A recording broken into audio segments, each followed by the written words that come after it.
questions. I appreciate it. My name is Dr. Kehaulani Kauanui. I'm an associate professor at Wesleyan University here in Connecticut, going into my 15th year. I am Kanaka Maoli. I identify as a Hawaiian nationalist. This is my primary area of research, is Native Hawaiian rights in relation to Native America and the distinct status of Native Alaskans. I've taught federal Indian law at Wesleyan University. I teach on indigenous politics from a global perspective. I'm in the Anthropology and American Studies Department with a joint appointment and tenure.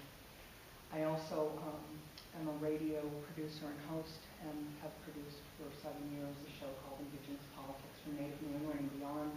I'm very familiar with the BIA recognition process and also how it's been implemented and resisted here in the New England region. So I come from a perspective that's very much in solidarity with tribal nations and the ongoing attacks on tribal sovereignty throughout this country, while also maintaining a really staunch resistance to the federal recognition process in the Hawaiian context. And so I wanted to let you know about that. In terms of Ohana ties, just to let people know, I know there's Kanaka Oihu here. Again, my name is Kehaulani Kauanui. I'm Hawaiian on my father's side, Joseph Kauanui III. Both his parents are Kanaka Maoli. We're Kanaka Maoli. My family, my closest kin, reside in Anahola, Hawaiian Homelands Territory, and that's where I consider home. I'm a diasporic Kanaka raised in California. Unabashedly claim my diasporic status, and also we have roots through my grandfather's side to Kanaka Molokai and through my grandmother's side to Wailuku Maoli. Aloha. I want to concur with everything that was just said immediately before me.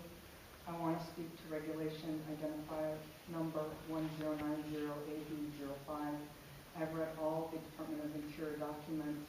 I've read the lengthy comments from the Office of Hawaiian Affairs, as well as the report that the CNHA, the Center for Native Hawaiian, Council for Native Hawaiian Advancement, sent to tribal representatives.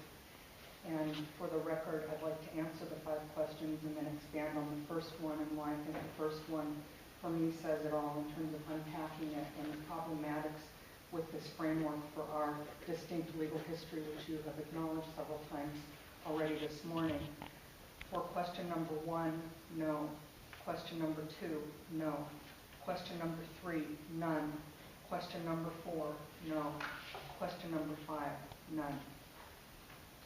One of the things that was missing from the history section that you put together in our packets and up on the screen are the treaties between the U.S. federal government and the Hawaiian Kingdom.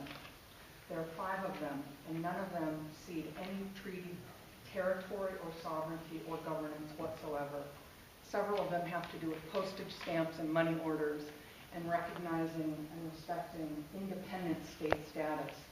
So we hear the term Hawaii state, state of Hawaii, Hawaii state. For me, we have to make a distinction between the independent state of Hawaii, that is the Hawaiian Kingdom, and the 1959 50th state, which is a subsidiary of the U.S. government. Those are 2 different kinds of states. And what I want to address is the standing of the independent state of Hawaii under international law. I think a lot of people hear kingdom, and they're propelled back into the 19th century without regard to what 21st century international law has to say on this issue. And I raise that not because I don't get it that that's out of your jurisdiction, but because it's precisely the question of jurisdiction that is the core of the issue, which is why I've answered the questions the way I have. Those treaties have a very distinct legal history from U.S. governmental treaties with tribal nations. U.S. governmental treaties with tribal nations have always been about encroachment within a settler-colonial situation that compelled tribes to give something up in exchange for something else, but often by brute force and threat and coercion. And so that is not to demean tribal sovereignty as a lesser than sovereignty. The distinction, though, is that tribal sovereignty has never been recognized as state sovereignty under international law.